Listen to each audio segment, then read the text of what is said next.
Hi, welcome to the Rox Life podcast. I'm Greg, and this week's episode is a little bit different to normal. So I was recently interviewed by the guys on the Roxzone podcast, and we had a really good chat about HYROX conspiracy theories and how HYROX races might differ from venue to venue. I've geeked out on this a little bit, as you might imagine, and looked at the data by station, by venue, and identified where there may be fairly meaningful differences between certain stations at certain venues, and looked at the impact that that potentially has on your finishing time.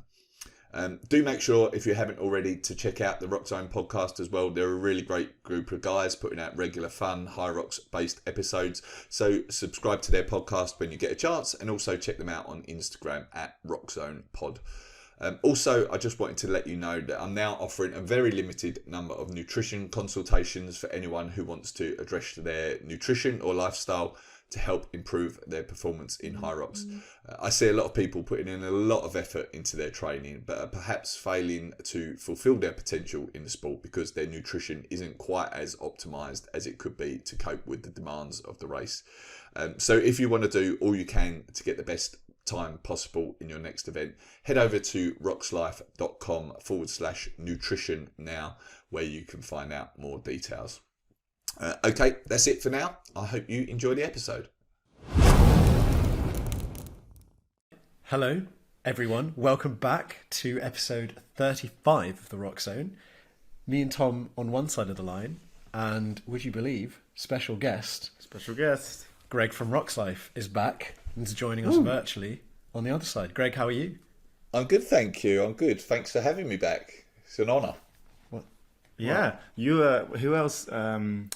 It's yourself and Eddie at the moment that are now and Lucy. Yeah, that are the trio, the golden trio of guests that repeat. Yeah. So yeah, great to have you back, Greg. I mean, good company. Very good company. We were going to have a bit of a discussion, a very topical discussion about what started with Sledgate, and then hopefully get into a more holistic discussion about venues and HYROX consistency, I guess, from a venue's point of view. Greg, I think answering the question, or this hypothesis that, are some venues easier to race in than others? That's kind of a big question that we have. And who better to talk to than the stat man himself? I've come armed with a spreadsheet. Yes, we love to hear it. Well, I think let's get it from Greg's point of view. What is Sledgate? Sledgate was started by yourselves. Oh dear. And sure. Well, fine. We started it, but what you picked up on it? You made a YouTube about it, Greg. So Sledgate really is that in the most recent races, which was Frankfurt, last race of 2022, you guys reported that they'd turned the carpet over for that race, and I saw you say that before the race, and ultimately it looks like sleds were slightly faster that day, like not crazy so, but certainly slightly faster.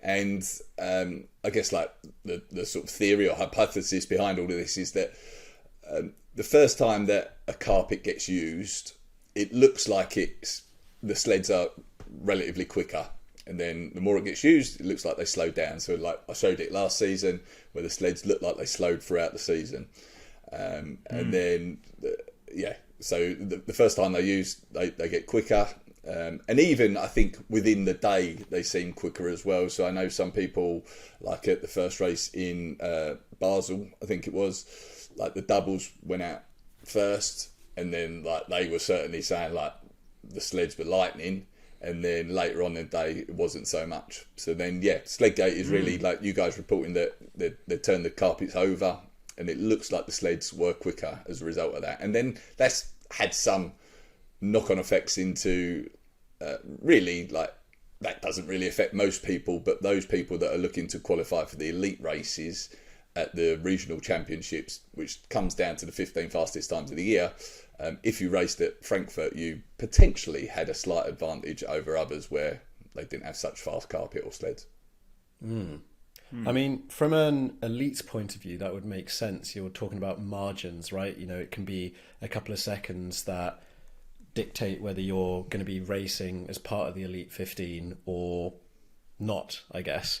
But can you tell us in like percentage terms, maybe, what does it mean when you say the sleds get quicker? Because there's exactly 15 or a couple of more people in the world for which these nuanced differences are very, very important. But I think for the mere mortals like us, it's perhaps less significant. So what does it actually mean when it's quicker?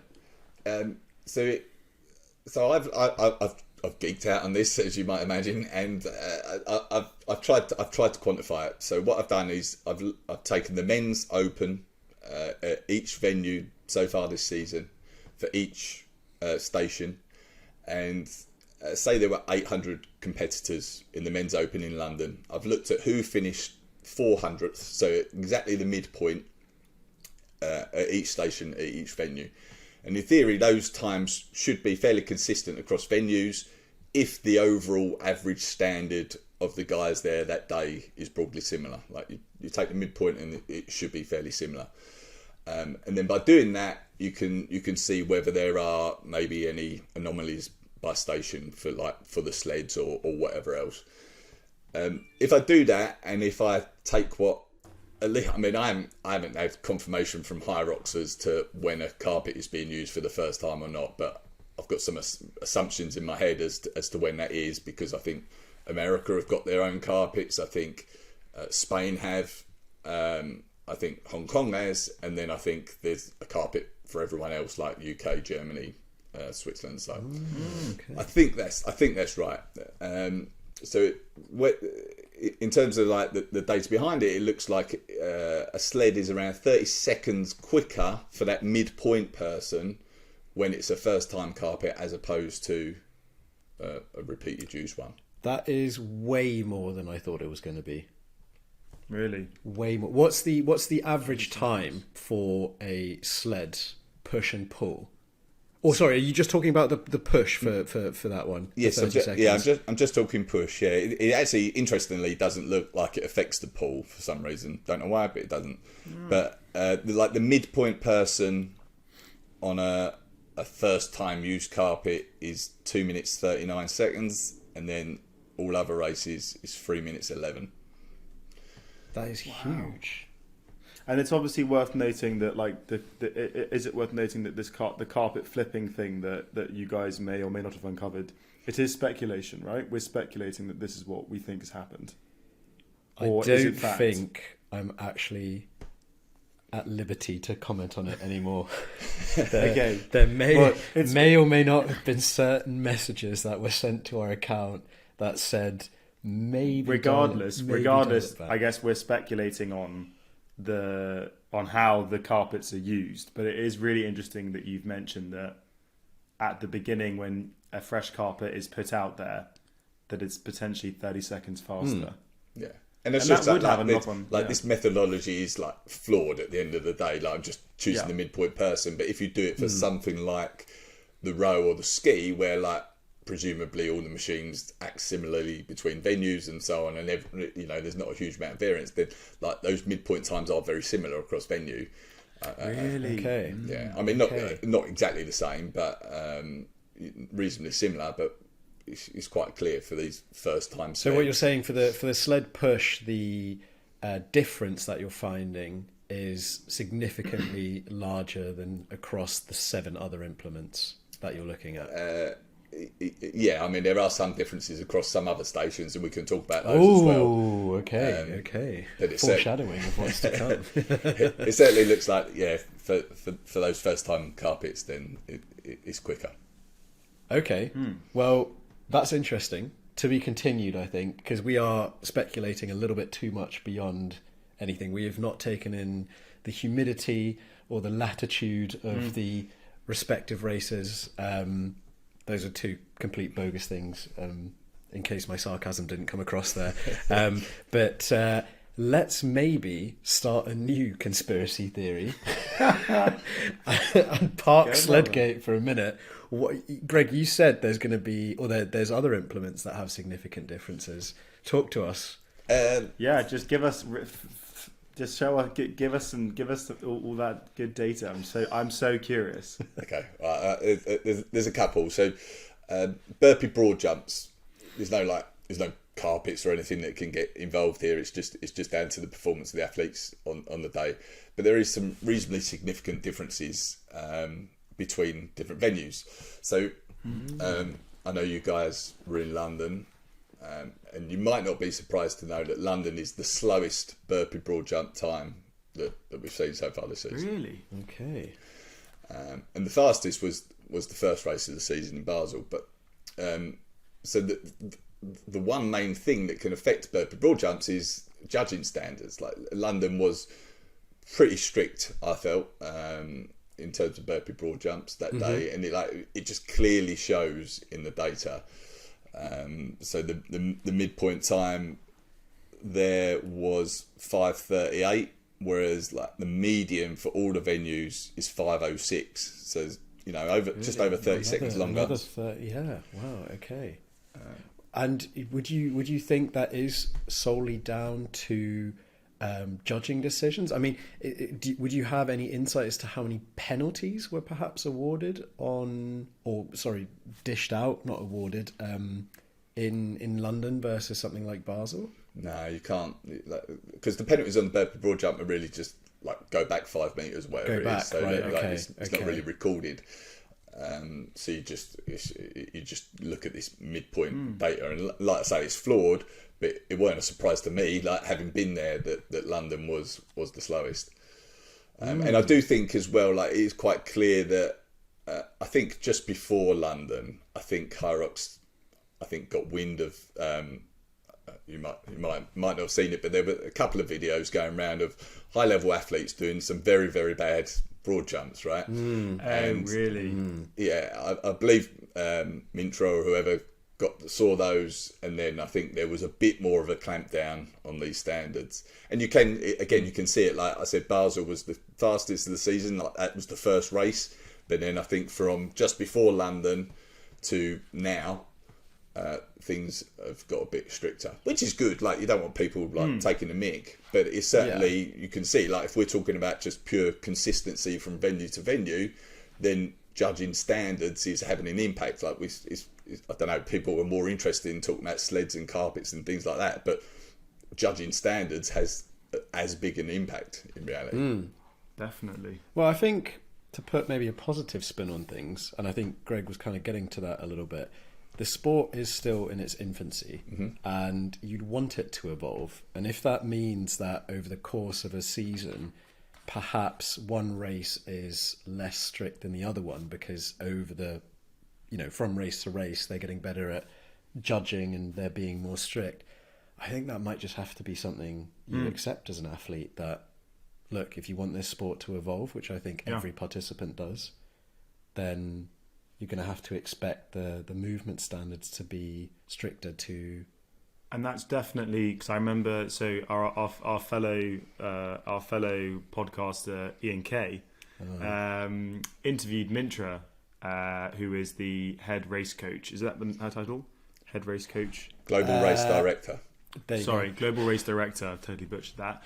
The global race director, Mintra, on everything to do with kind of the crafting of HYROX itself and how that race evolved. And they did discuss the judging standards and how they are getting stricter on that. So that's really interesting to note. What else have you uncovered, Greg? Next, Greg. What else you got for us? This is so fascinating. I've got another conspiracy for you. This one. Yes. So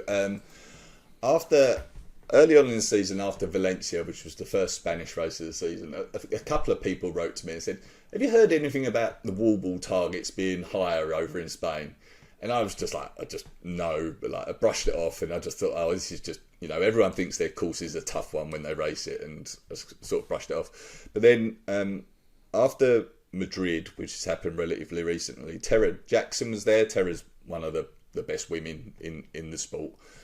I follow her on Instagram. She does a ton of wall balls, and she went to Madrid, And she came home and she said, I'm convinced those wall ball targets are too high in Spain. And I was like, man, that's funny. I've heard that before. Okay. And then someone commented on her post, I think it was Marcus Frisson, who had a couple of athletes over there.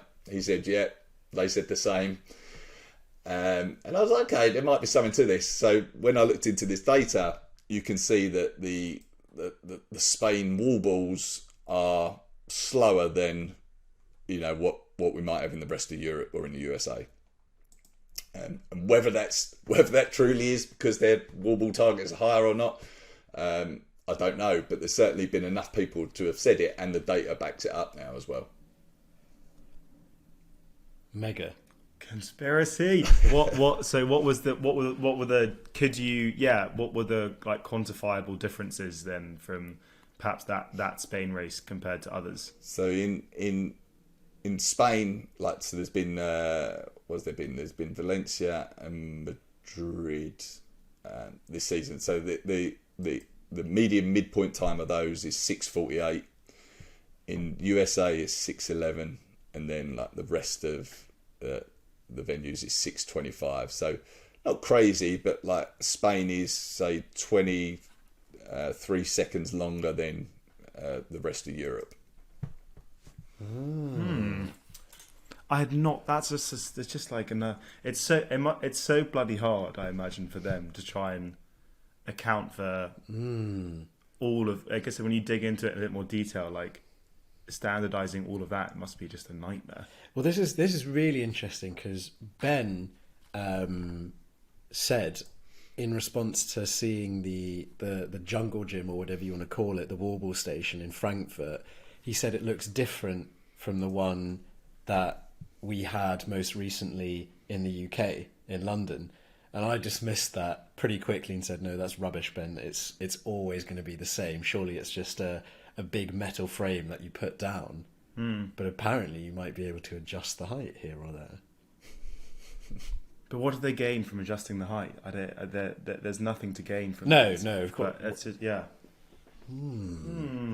It does say it sounds like just some silly conspiracy, really. But a few legit people have said it, and the data backs it up. So amazing. We're gonna pause 1 second because these headphones are breaking. Yeah, I can't. Yeah. Let's stop for 1 second. Sorry, Greg. That clip. These. It might be. I don't know if it's. Maybe it sounds like you're turning into a robot. Yeah, it sounds awful. We literally... Put it back in, and then just check if it's not these. Nice bit of earwax there, Max. Right. See if it's better now. You put it. Can you just say something quickly, Greg? Hello. Yeah, Hello. That's better. Yeah. Yeah. Try it now. Okay. That's so weird. Yeah, it must be the headphones. Yeah, you were turning into a Dalek. It just happens sometimes. Sorry, Okay. where were we? So we were talking about Spain. Let's just pick the conversation back up from there. So we've discussed Sledgate. We've now also discussed the burpee situation in London being slower than other venues, and speculating that could be clamping down on the judging, which we think is a good thing. Wallball Gate could now be a thing with Spain. I don't know how much more you want to dig. We're gonna start having athletes come to races with measuring tapes and measuring the height of the target. Oh God! What have we started here? I think maybe let's just get to our own opinions here. I mean, you've not raced a HYROX in a while, but still, your opinions appreciated. But before we get into the opinions, the last thing I wanted to say, I think, is if you're kind of someone that's thinking about, what's the easiest venue for me to go and race, or what's the quickest venue for me to go and enter, I think it boils down to, ultimately, if you're just entering the open, it probably doesn't matter too much. You're probably not going to have it's going to have marginal differences on your times, where you do race. Obviously, if you're a pro, then those marginal times might be a big difference. But I'm kind of going back on myself quickly here as well. The last thing that I wanted to touch on that might make a race different for you is, I guess, the geography. So where you're doing it. If you're a UK athlete and you go and race in Germany, you're going to have a very different experience, maybe culturally, because that person that's shouting at you to do the wall balls might be shouting in German. And I don't know what effect that has on, on Mark, especially our friend. He didn't speak German, so he didn't know what the judge was saying. And he turned around and asked her, and she eventually then said in English, no rep. So then he realised that he was doing it wrong.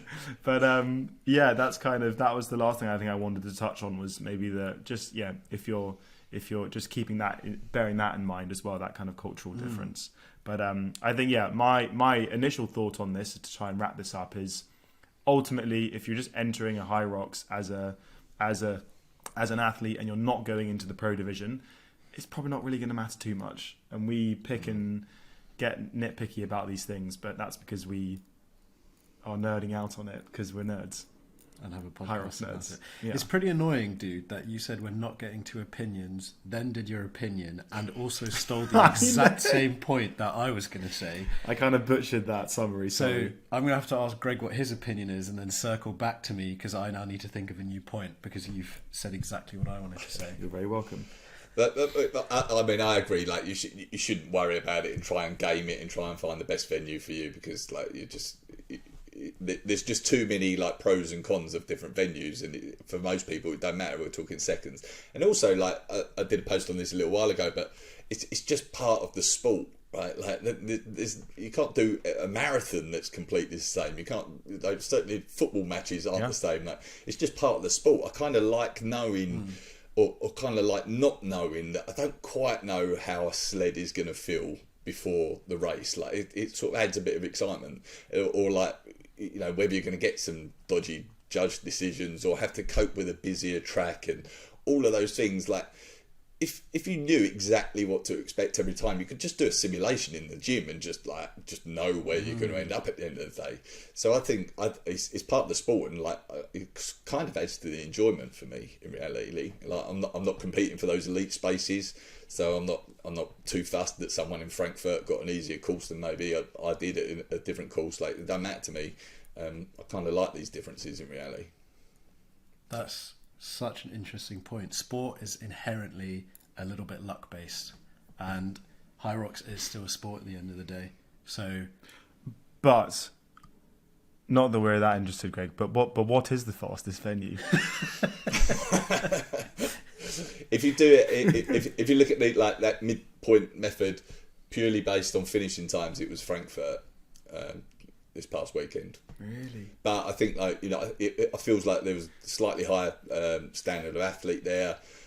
But like that 80 metre straight burpee board jump, the sleds were quick. There was 2.5 laps versus 3 or 4 in some venues, and also like an absence of anything that could have slowed it down, like a zigzagging farmer's carry or anything like that. I think it was just all set up to be a reasonably quick venue. So yeah, it was quicker. So Eddie's time is false. No, we're joking. But and just a quick question: what was the slowest time this year, average? The slowest was Hong Kong, but there's most of the athletes there were doing that for their first time. So I was going to say, it must be because of the newbie kind of aspect, and we all know how much race management plays into it. Second slowest was Chicago. Chicago. Explain that, America. Yeah. Right. Before we get into a rabbit hole of creating conspiracies and pissing off a whole continent, maybe let's stop. Let's stop there. I don't think I have an opinion to share. I think I really liked Greg's sporting analogy, and you stole my point, so I'll just take that on board. The only thing that I can say is, and you have no control on this whatsoever, because you don't know when you sign up for a HYROX months in advance what the layout is going to be. Here's my point. I've now thought of it. I've now thought of my point. Okay, so you don't know when you sign up months in advance, or hopefully months in advance, what the layout of the venue is going to be that you're going to be racing in. At least not for most. Greg might do, because he has an archive of every single race map ever to be created. He has a whole blueprint file. But everyone else, Probably not. So you might have a rough idea as to what's going on. But even in Birmingham, for instance, last year and this year, totally different. Completely different. It was still, in my opinion, the most grandiose event they've ever done. Yes. It was massive, absolutely massive. So if you're going into Birmingham having raced last year thinking, oh, I really like this because they had a really big warm-up zone for me to practice in, well, tough luck. They might have completely rejigged it this time round. So I think it's 3 for 3. We've all offered different perspectives. Don't worry about the venue. You're going to get what you're going to get, but it's HYROX. It's going to be awesome. It's going to work well. Can we agree on that? Yeah, I mean, the biggest impact will be how much you prepared for it, surely. Yes. So that goes without saying. Or how high the warball targets are. Wow. Isn't that right, Greg? Or that's not going to push itself. Even what start time you get at the same venue, like if you go out immediately after the doubles, like and the running track's crazy busy versus 2 hours later when it's quieter, like so even if you knew the setup, knew what it was going to look like, if your start time's different, it's different. So you just got to deal with whatever's put in front of you at the end of the day. And we're athletes. We race HYROX. There's nothing we cannot do. Nice. Should we end it on that? Yeah, I think so. Any final stats or comments that you want to share, Greg? No, I've done enough. No more conspiracies. We've done enough damage today. Yeah. Yes. Let's fingers crossed. This doesn't. We don't get told. Might be the best episode ever. It's the hard hitting. Might also be the last episode we ever make. Sleuthing detective work of Roxzone and Rox Life. I'll finish like in terms of like for HYROX, just saying like I think they do a good job of standardising the venues as much as possible. Like they want it. It's not like they're just ignoring it or anything like that. And people like us come up with these crazy conspiracies, but I think they are doing their best at the end of the day. 100%. 100%. Goes without saying, but it doesn't hurt to say it anyway. So thank you very much, Greg, for covering all of our backs by saying that. Right, should we call it? Yeah, brilliant. I think Greg's gonna lead the sign off because he knows how we do it. Roxzone out. Roxzone out. Roxzone out. Perfect. Nice. All right.